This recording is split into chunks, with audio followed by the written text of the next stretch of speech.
प्यारे साथियों, जैसा कि आप लोग क्लास 12 का यानी कि इंटर का जो आप लोग फाइनल एग्जाम 2025 में देने जा रहे हो, इसके लिए जो है ना हम लोग फिजिक्स का क्वेश्चन लेकर के आ चुके हैं, जो कि आपका जो प्यारे बच्चों फिजिक्स का जो एग्जाम होगा ये 5 फरवरी के दिन होगा। ठीक है, तो इस वीडियो में हम लोग जो है ना टोटल प्यारे बच्चों 40 जो है ना शॉर्ट क्वेश्चन को देखेंगे, यानी कि 40 जो 2 नंबर वाला क्वेश्चन पूछा जाता है वो हम लोग देखेंगे। और इसी से आपके एग्जाम में प्यारे बच्चों, क्योंकि आपको पता है 10 क्वेश्चन आपको बनाना होगा शॉर्ट में, 2 मार्क्स वाला होगा तो आपको 20 नंबर मिलेगा। तो बिल्कुल इस वीडियो में हम 40 क्वेश्चन करेंगे आपके एग्जाम में। इस वीडियो देख लेने के बाद यानी 40 क्वेश्चन याद कर लोगे तो 5 से जो प्यारे बच्चों 5 से 7 क्वेश्चन आपके एग्जाम में आ जाएगा। और नेक्स्ट क्लास करेंगे टोटल 80 क्वेश्चन हमें पढ़ना है, यानी कि नेक्स्ट क्लास में 41 से लेकर के 80 नंबर तक करेंगे। तो आप लोग नेक्स्ट क्लास जरूर लिखना 41-80 तक, ताकि मैं करवा पाऊँ। ठीक है, फिलहाल 40 क्वेश्चन को करेंगे जो कि आपके एग्जाम में बिल्कुल आएगा। पेन कलम निकाल लेना, इसको लिख लेना, याद कर लेना, ताकि एग्जाम में जाओ आए तो आप पूरा का पूरा लिख दोगे। शॉर्ट क्वेश्चन भी करवाएंगे 13 क्वेश्चन नेक्स्ट क्लास में, तो आप लोग जरूर तैयार रहना। कमेंट बॉक्स में बस कमेंट करते रहना। चलो, विषय कोड 117 रहेगा।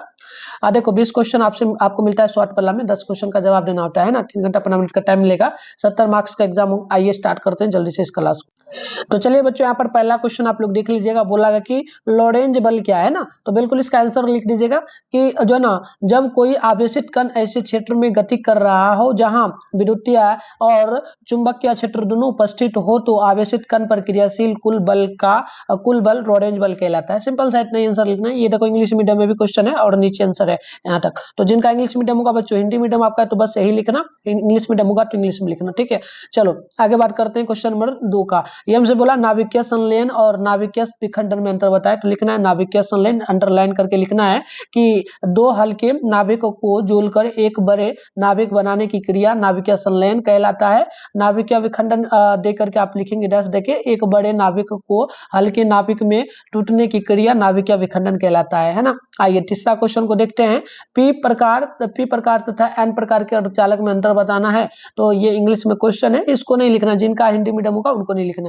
आपको सिर्फ जो है ना बच्चों, यहाँ पर आपको पहले ही बोल रहा हूँ, जो हिंदी में लिखा होगा इतना ही। आपका हिंदी मीडियम तो हिंदी में लिखिए, इंग्लिश मीडियम आपका है तो सिर्फ आप इंग्लिश में जो लिखा है वो लिखिएगा। ठीक है, तो लिखिएगा इधर इस प्रकार से आप बना लीजिएगा डायग्राम, और लिखिएगा इधर पी प्रकार का टाइप, इधर लिखिएगा एन प्रकार का टाइप। तो पहला इसमें लिखिएगा, इसमें 9 अर्धचालक के साथ त्रिसंयोजी अशुद्धि मिलाया जाता है। इसमें लिखिएगा पहला, इसमें जो है ना इसमें 9 अर्धचालक के साथ पंच संयोजी अशुद्धि मिलाया जाता है। इसमें लिखिएगा इसमें बहुसंख्य वाहक छिद्र होता है। इसमें लिखिएगा इसमें बहुसंख्य जो है ना, इसमें आपको लिखना है इसमें बहुसंख्य वाहक इलेक्ट्रॉन होता है। इसमें लिखिएगा इसमें अल्पसंख्य वाहक इलेक्ट्रॉन होता है। इसमें जो है ना इसमें होता है क्या, इसमें अल्पसंख्य वाहक छिद्र होता है। तो सिंपल सा इस प्रकार से लिख दीजिएगा। इंग्लिश मीडियम में जिनका है ये देख लीजिए, पूरा का पूरा इंग्लिश मीडियम में यहाँ पर।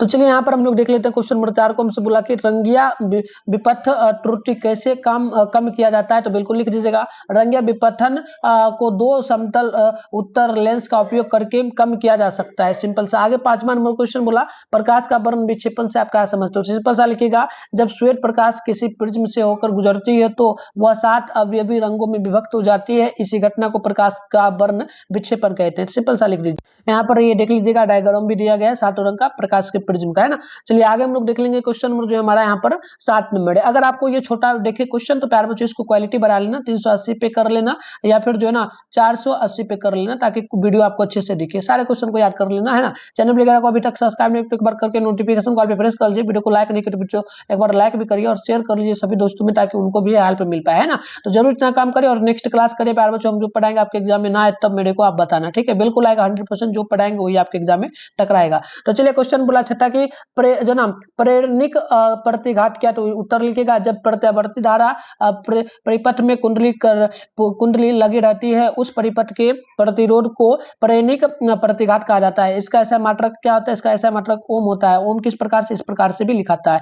चलिए आगे हम लोग बात करते हैं 7 नंबर का। हमसे बोला वायुमंडल विद्युत उदासीन नहीं होता है, क्यों। तो बिल्कुल लिखिएगा, वायुमंडल में मुख्यतः नाइट्रोजन, ऑक्सीजन एवं कार्बन डाइऑक्साइड उपस्थित रहता है। सूर्य की किरणों में यौगिक कणों तथा धूल कण होते हैं। सूर्य की किरणें यौगिक कणों तथा धूल कणों से टकराकर उन्हें जो ना अन्यायकृत कर देती है, अतः वायुमंडल विद्युत उदासीन होता है। इस प्रकार से लिखिएगा। चलिए अगला क्वेश्चन नंबर 8वां नंबर बोला, हमसे बोला कि प्रकाश के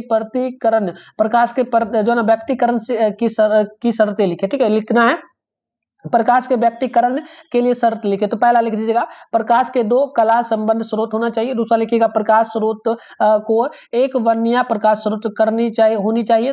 तीसरा लिखिएगा दोनों कला संबंध स्रोत एक दूसरे के काफी करीब होनी चाहिए।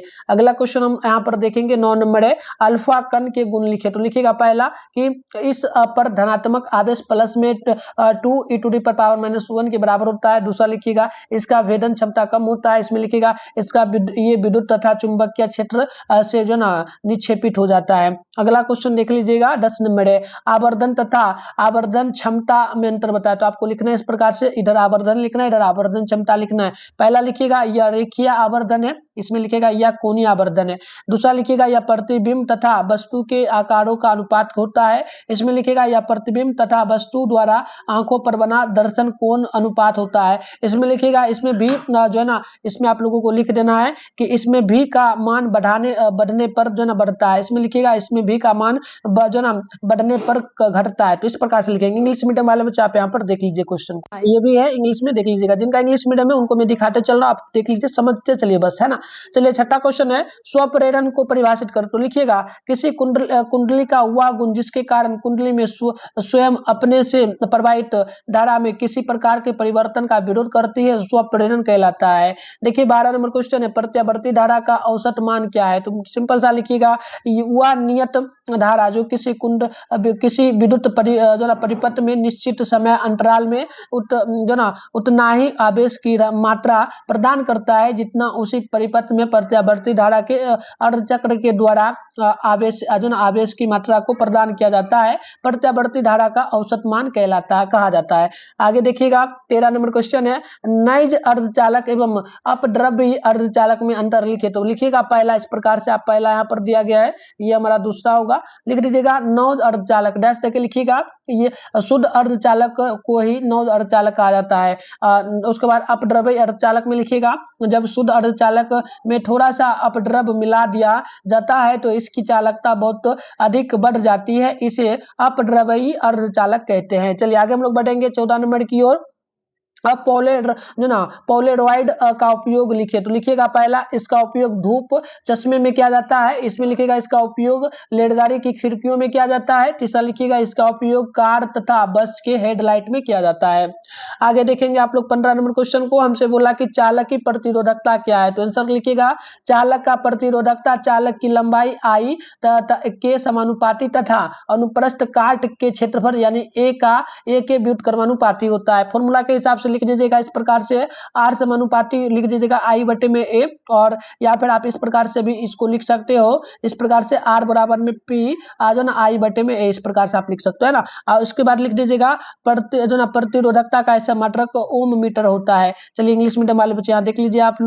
अब देखिएगा 16 नंबर क्वेश्चन हम लोगों से बोला गया कि तरंगाग्र को परिभाषित करें, तो आंसर लिखिएगा जो है ना किसी माध्यम में समान कला में कंपन कर रहे सभी कोनों के विद्युपथ को तरंगाग्र कहा जाता है। अगला क्वेश्चन है 17 नंबर कि अन्योन्य प्रेरण से क्या समझते हो, तो लिखिएगा जब किसी कुंडली से प्रवाहित होने वाली धारा के मान को समय के साथ परिवर्तित किया जाता है तो उसमें प्रेरित विद्युत वाहक बल उत्पन्न हो जाता है। इस घटना को अन्योन प्रेरण कहते हैं। अन्योन्य प्रेरण का ऐसा मात्रक जो होता है ना हेनरी होता है, याद रखिएगा। आगे बढ़ते हैं क्वेश्चन नंबर 18 हमसे बोला गया है बच्चों कि विद्युत चुंबकीय तरंगे के दो कोणों को लिखिए, तो पहला लिखिएगा विद्युत चुंबकीय तरंगे को गमन करने के लिए माध्यम की आवश्यकता नहीं होती है। दूसरा लिखिएगा विद्युत चुंबकीय तरंगे विद्युत या चुंबकीय क्षेत्र से प्रवाहित नहीं होता है। आगे देखेंगे क्वेश्चन नंबर 19 को, तो जो ना उधर जो ना रदरफोर्ड का परमाणु मॉडल क्या है, तो पहला लिखिएगा किसी परमाणु का संपूर्ण द्रव्यमान और धनावेश परमाणु के एक छोटे भाग में केंद्रित रहता है जिसे परमाणु का नाभिक कहा जाता है। दूसरा लिखिएगा नाभिक का आकार परमाणु की तुलना में छोटा होता है। तीसरा लिखिएगा नाभिक कण इलेक्ट्रॉन नाभिक से दूर नाभिक के चारों ओर चक्कर काटती है। आगे देखेंगे क्वेश्चन नंबर 20 को, तो ये हमसे बोला उन दो कारकों को लिखिए जिस पर ताप युग्म में उत्पन्न ताप विद्युत वाहक बल पर निर्भर करता है। तो पहला लिखिएगा जंक्शन के ताप क्रम पर करता है, दूसरा लिखिएगा जिस धातु का जंक्शन बना होता है उसकी प्रकृति पर निर्भर करता है। क्वेश्चन नंबर 21 हमसे बोला प्रकाश के विवर्तन से क्या समझते हैं, तो लिखिएगा किसी अवरोधक के ज्यामितीय छाया में प्रकाश के मरने की घटना को प्रकाश का विवर्तन कहा जाता है। क्वेश्चन नंबर 22 हमसे बोला, ये हमसे क्वेश्चन क्या बोला गया बच्चों, यहाँ पर देखेंगे कि आवेश संरक्षण का सिद्धांत क्या है। तो देखिएगा यहाँ पे, तो देखिए आंसर होगा ब्रह्मांड में कुल आवेश संरक्षित रहता है। आवेश को ना तो उत्पादन किया जा सकता है और ना ही इसका विनाश किया जा सकता है। आवेश को केवल एक रूप से दूसरे रूप में रूपांतरित किया जा सकता है। आवेश का संरक्षण का सिद्धांत कहलाता है। क्वेश्चन नंबर 23 को देखेंगे, बम्बर धारा से क्या समझते हैं। तो आंसर होगा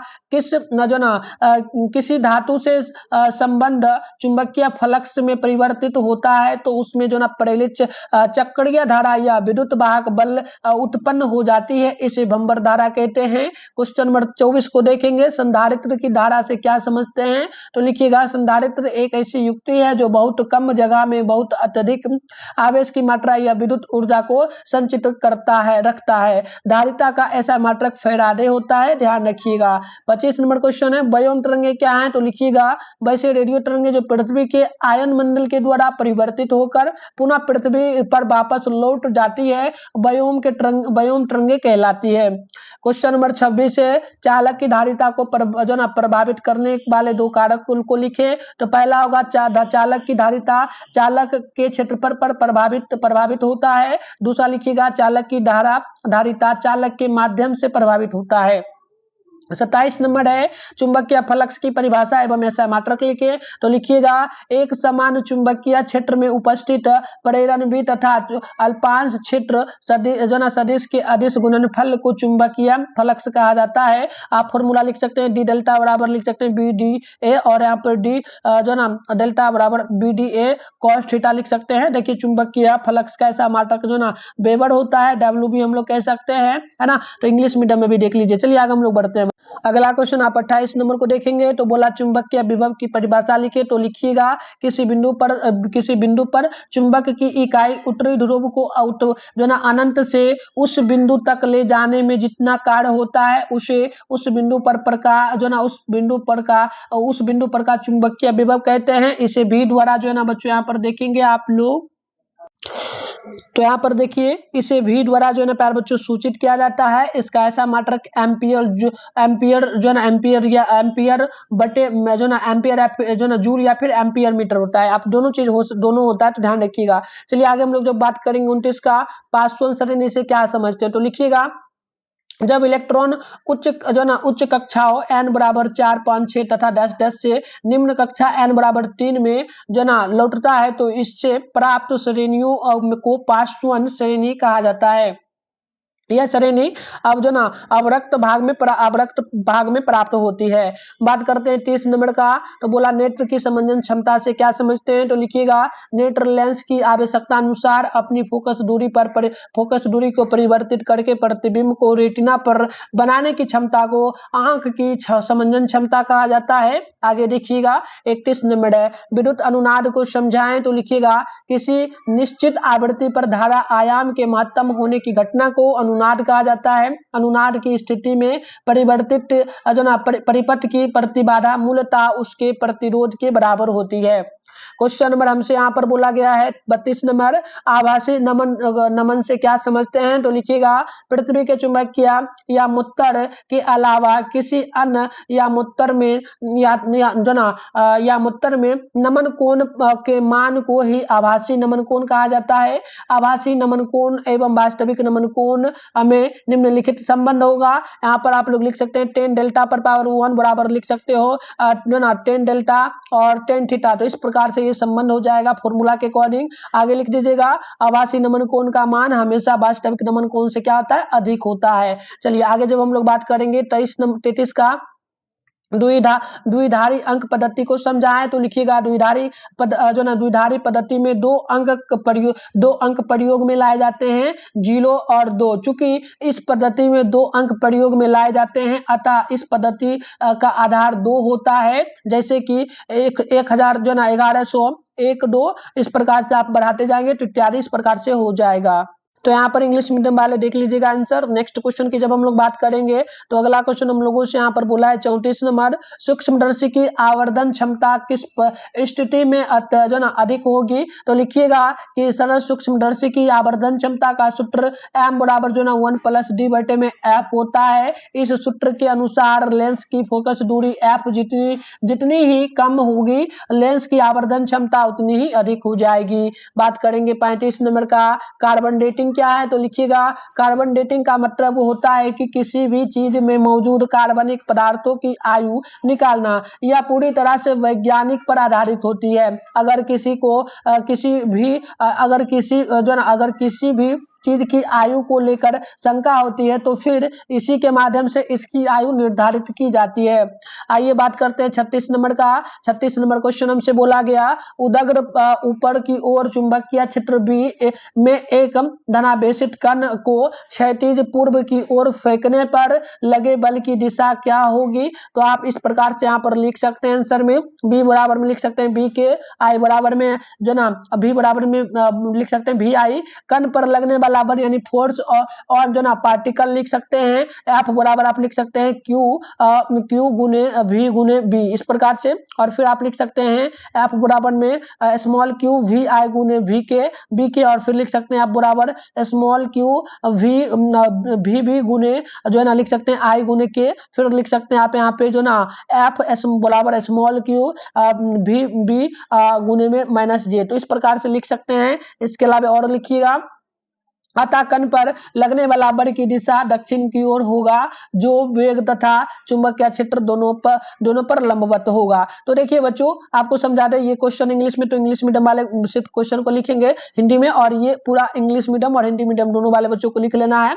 और हिंदी मीडियम वाले को ये हिंदी में लिखना है, इंग्लिश मीडियम वाले को ये नीचे वाला जो इंग्लिश है ये लिख देना है। आइए आगे हम बात कर लेते हैं 37 नंबर का। तो हमसे यहाँ पर क्या बोला, चुंबकीय आघूर्ण को परिभाषित करें, इसकी ऐसा इकाई एवं बीमा को लिखें। तो लिखिएगा किसी चुंबक के ध्रुव परिवलय एवं चुंबकीय लंबाई के गुणनफल को चुंबकीय आघूर्ण कहा जाता है। इसे स्मॉल m द्वारा सूचित किया जाता है। फॉर्मूला हो जाएगा स्मॉल m बराबर कैपिटल स्मॉल हो जाएगा कैपिटल M बराबर स्मॉल m गुने 2I। और यहाँ पर लिखेगा चुंबकीय आघूर्ण एक सदिश राशि है। क्या है? एक सदिश राशि है ना। चुंबकीय आघूर्ण का ऐसा मात्रक am पर am का स्क्वायर होता है। चुंबकीय आघूर्ण की बीमा जो है m0 L2A होता है। तो ये भी आप ध्यान रखिएगा। आइए आगे हम लोग नेक्स्ट क्वेश्चन की बात कर लेते हैं बच्चों। तो अगला क्वेश्चन हमारा हो जाएगा 38 नंबर, चुंबक की अक्षीय स्थिति से आप क्या समझते हैं। तो लिखिएगा किसी चुंबक के चारों ओर इसका अपना चुंबकीय क्षेत्र होता है। इस क्षेत्र में चुंबक के सापेक्ष दो विशिष्ट बिंदुओं की स्थिति को मानक स्थितियां कहा जाता है। इनमें एक की स्थिति चुंबक के अक्ष पर होती है जिसे अक्षीय स्थिति कहा जाता है।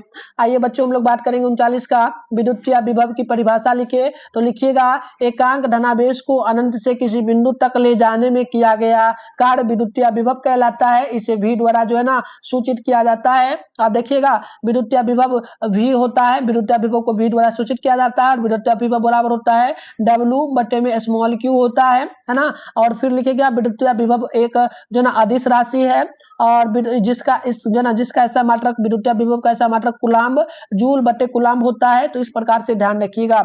40 नंबर क्वेश्चन की बात कर लेते हैं बच्चों। तो हमसे बोला गया धारा घनत्व क्या है। तो लिखिएगा किसी चालक के धारा घनत्व को चालक के इकाई अनुप्रस्थ काट के क्षेत्रफल से प्रवाहित होने वाली धारा के रूप में परिभाषित किया जाता है। अब फिर थोड़ा लिख दीजिएगा कि इसमें और लिखिएगा यदि किसी चालक के अनुप्रस्थ काट का क्षेत्रफल A से प्रवाहित होने वाला विद्युतीय धारा का मान I हो तो यहाँ पर फॉर्मूला हमारा बन जाएगा इस प्रकार से J बराबर I बटे में A हो जाएगा जाएगा, बट आई बराबर में हमारा एन ई हो जाएगा, N E A V D, और फिर फॉर्मूला हमारा फाइनली यहाँ पर ये भी लिख सकते हो, नहीं तो इस प्रकार से आप लिख सकते हो। तो ये पूरा का पूरा ध्यान रखना, इसका ऐसा मात्रक एम पर पावर जो है ना -2 होता है ना। इसके बाद इसका बीमा जो होता है ना आई एल पर पावर -2 होता है, तो ये भी आप ध्यान रखेंगे बच्चों। तो हमें 40 क्वेश्चन ही करना था, तो हम लोग 40 क्वेश्चन को ही करेंगे। नेक्स्ट क्लास में मैंने आपको बताया और भी करेंगे, जो कि यहाँ पर आप लोग देख सकते हो 41 नंबर क्वेश्चन है, एम्पियर की परिभाषा लिखना है और भी क्वेश्चन। तो बच्चों हम लोग नेक्स्ट क्लास में पूरा का पूरा 40 नंबर से लेकर के 41 नंबर से लेकर के 80 नंबर तक कर लेंगे। तो हमारा शॉर्ट क्वेश्चन जो 10 क्वेश्चन आपको बनाना है बोर्ड एग्जाम में, तो आपके एग्जाम में 20 में 10 में 10 इसी वीडियो से आएगा, इस वीडियो से और नेक्स्ट वीडियो कर लेना। तो नेक्स्ट क्लास होगा 41 से लेकर के 80 नंबर तक। तो कमेंट करो नेक्स्ट क्लास 41 से 80 तक, और जो आपका 5 मार्क्स वाला वो भी हम करवाएंगे, ठीक है। तो चलो प्यार बच्चों, कैसा लगा वीडियो कमेंट बॉक्स में बताओ। चैनल वगैरह को सब्सक्राइब अभी तक नहीं तो करके नोटिफिकेशन का प्रेस कर लो। वीडियो को भी लाइक नहीं करो, वीडियो को लाइक कर लो, एक बार वीडियो को शेयर कर लो सभी दोस्तों में। तो चलो अब प्यार बच्चों, मैं आपको व्हाट्सएप चैनल और टेलीग्राम ग्रुप का जो है ना ज्वाइन कैसे करना सिखा देता हूँ, ताकि आगे जो भी अपडेट होगा पेपर लीक को लेकर के या फिर क्लास का सारा मिलता रहेगा नोटिफिकेशन। तो इसके लिए आपको गूगल ओपन करना होगा। चलो कैसे करना मैं आपको फटाफट से एक बार सिखा देता हूँ। तो बच्चों इसके लिए सिंपल से आपको क्या करना है, अपने फोन में है ना, आपको अपने फोन में गूगल को ओपन कर लेना है बच्चों, और मिठुन स्टडी सेंटर आप लोगों को सर्च कर लेना है। ऊपर करिएगा फर्स्ट में यहाँ पर देख लो आप लोग, आपके सामने ही जो है मिठुन स्टडी सेंटर .com यहाँ पर लिखा मिलेगा। आप जैसे इस पर क्लिक मारोगे तो इस प्रकार से जो है ना आपके सामने इंटरफेस पेन हो जाएगा। यहाँ पर इस प्रकार से इंटरफेस पेन होगा, आराम से स्क्रॉल डाउन करना बच्चों, नीचे आप लोग बढ़ना, नीचे बढ़ोगे ना तो क्लास 12 का सेशन देखने को मिलेगा, ठीक है। तो चलिए यहाँ पर देखेंगे आप लोग, तो यहाँ पर आपके सामने जो है क्लास 12 लिखा हुआ मिल रहा है। मैं बहुत दिनों से आपको बता रहा था कि सेशन बन जाएगा, तो देखो फाइनली आज हम सेशन बना दिए हैं। बिहार बोर्ड क्लास 12 जो है ना यहाँ पर देख लो बिहार बोर्ड लिखा गया है, देखेंगे बच्चों। तो Bihar board class 12 board exam original viral question paper download 2025 के नाम से इस पे आप जैसे क्लिक मारेंगे तो इस प्रकार से इंटरफेस पे होगा। फर्स्ट में ही आपको व्हाट्सएप ग्रुप का लिंक मिलेगा, टेलीग्राम ग्रुप का, इसे ज्वाइन कर लेना, क्योंकि इसी ग्रुप में आपको सारा आंसर की वगैरह अगर लीक होगा तब मिलेगा, कोई फिक्स नहीं है बट होगा तो मिलेगा। आपका एग्जाम 1 फरवरी से लेकर के 15 फरवरी के बीच होने जा रहा है, इंटर का एग्जाम। तो चलिए इस प्रकार से नीचे बढ़ेगा, सारा चीज पढ़ लीजिएगा, पढ़ना होगा। तो यहाँ पर देखिएगा ये साइंस का है, यहाँ पर दिया गया ना, ये साइंस के लिए है। इधर पेपर का नेम डाउनलोड लिंक है। साइंस के लिए यहाँ पर सारे सब्जेक्ट है, जैसे कि physics, chemistry, bio, math, English, Hindi, Urdu, agriculture सारा है। जैसे आपको फिजिक्स का करना होगा, सामने डाउनलोड लिखा है, इस पे क्लिक करेंगे तो डाउनलोड हो जाएगा। और साइंस आर्ट्स वाले बच्चे भी यहाँ से अपना डाउनलोड कर पाएंगे, यहाँ पर पूरा का पूरा दिया गया उनका। और थोड़ा सा नीचे बढ़ेंगे तो कॉमर्स के लिए यहाँ पर अपडेट कर दिया गया है, ठीक है। तो चलो बच्चों मिलते हैं नेक्स्ट वीडियो में, तब तक के लिए जो है आप तमाम साथियों को जय हिंद, साथ में बाय बाय।